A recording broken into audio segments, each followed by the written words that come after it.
Today, I'm going to attempt to explain the positive change arc in just one video, so listen closely as we get started. A positive change arc is a subcategory of the three-act story structure. Basically, the main character, or protagonist, starts out believing a misconception about the world around him, which I call the lie, and eventually comes to believe the truth. The lie has a lot of symptoms that come along with it, like anger, fear, or greed.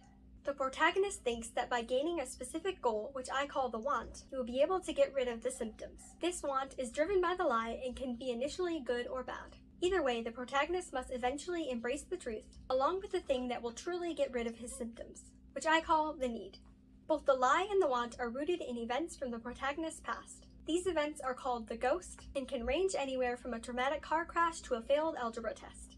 Encompassing the whole story is something I call the theme.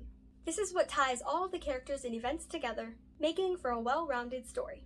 The theme can be anything from redemption to duty to forgiveness. And of course, we can't forget about our antagonist. This is the character or force which obstructs the protagonist in some way. While we commonly think of the antagonist as a person, he can take on many forms. An animal, a robot, a force of nature, the circumstances of life, or even the protagonist himself. Regardless of his form, the antagonist will represent the protagonist's lie or a variation of it. Now that we've established all the main elements of a positive change arc, it's time to get into the actual story. First up, we have the hook. This occurs at the beginning of the story and serves as an introduction for the protagonist, the supporting characters, and the world they live in. Included in the hook will be the characteristic moment, which specifically introduces the protagonist, the lie he believes, and the want he's striving for.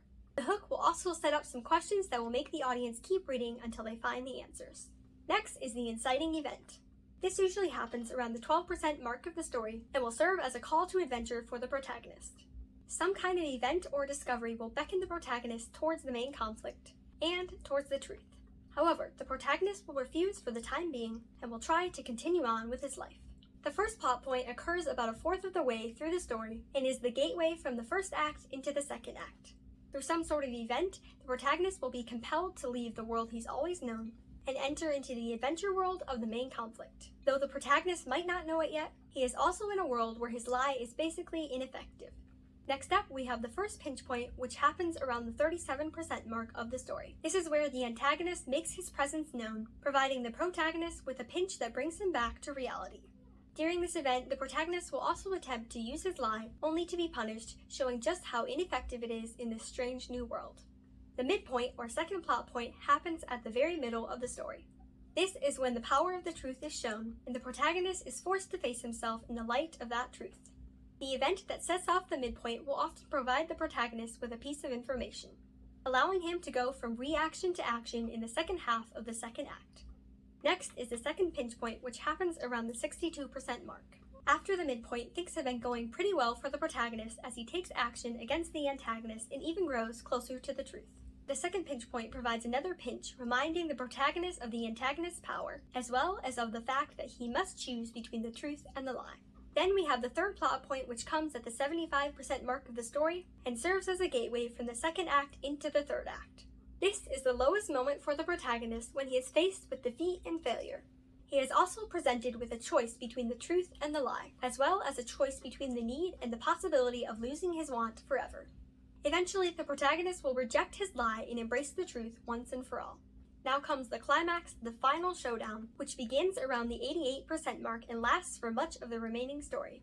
This is where everything comes to a head, and the protagonist is given an opportunity to show his newfound belief in the truth.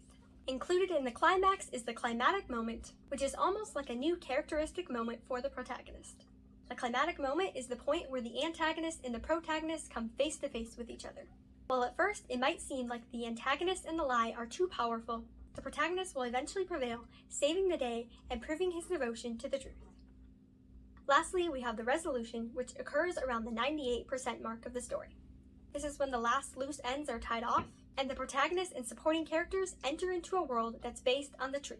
The protagonist is shown to have truly changed, and he finally gets his happily ever after. And that is the entire positive change arc in a nutshell. If you want to learn more about this amazing arc, you can check out my blog in the description below. Subscribe to my channel for more videos, and I'll see you guys later. Bye!